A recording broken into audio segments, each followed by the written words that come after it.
Dr. Larry Bramlage is standing by, and he is with Kenny Rice. All right, thanks, Tom. Dr. Bramlage right now, just as we're getting ready to talk, he was getting a preliminary report. He's getting more information right now on his walkie-talkie, Tom. We'll stay right here with him and come back to you. We should have an update in the next 30 seconds or so. All right, Kenny, let us know when Dr. Bramlage is ready.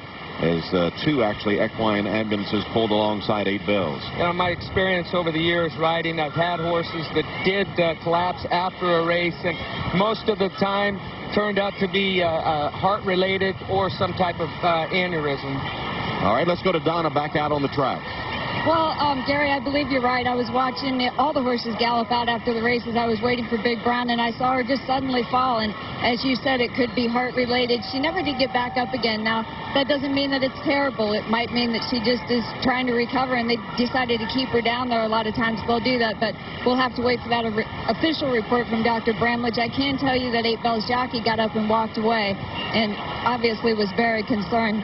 Let's go to Kenny Rice. I think he's with Dr. Bramlage now. All right, Donna, thank you. Dr. Bramlage, you've just gotten off the phone talking to the other veterinarians. What is the report on 8 Bells? Unfortunately, she broke both front ankles and collapsed, lost support to both of them, and so they immediately euthanized her because there was no possible way to save her, and that's an injury that's painful, so they just euthanized her immediately. All right, doctor, it's never a good time to be here, I know, in these situations. No, it's a bad injury in both front legs. All right, Dr. Bramlage, thank you for your time. Tom, sad moment here as the others celebrate the Derby for 8 Bells and her connections, Tom. The incredible swing of emotions, the joy with Kent DeSormo, Rick Dutrow with Big Brown, his daughter Molly, remember the story, traumatic life she has had, Kent DeSormo's wife Sonia.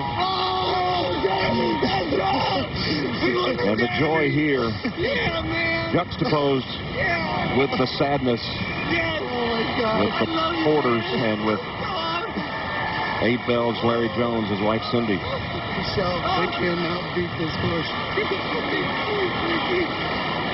To take a replay of this move going into the far turn.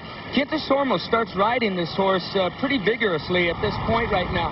They're about 3/8 of a mile out, and the response wasn't instant. It took him about 3 or 4 strides to hit that gear.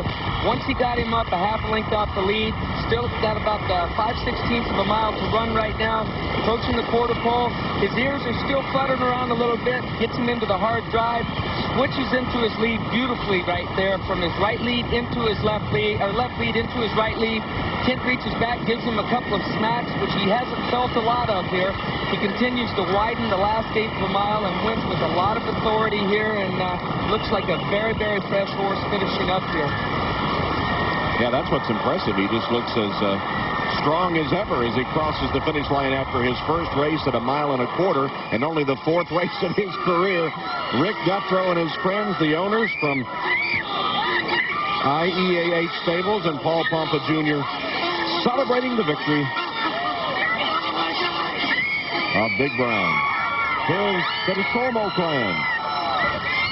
Sonia with the Jacob with those implants, enabling him to hear the roar of the crowd for his dad's mount, Big Brown. And Kent on the horse. Final strides. Right now he knows he's got it won, and it's a sweet feeling. Kent DeSormo has rejuvenated his career. And perhaps, as you said, Gary, a little more mature now, thinking about his family and his responsibilities. And he's won his 3rd Kentucky Derby as Big Brown becomes the 7th unbeaten Kentucky Derby winner.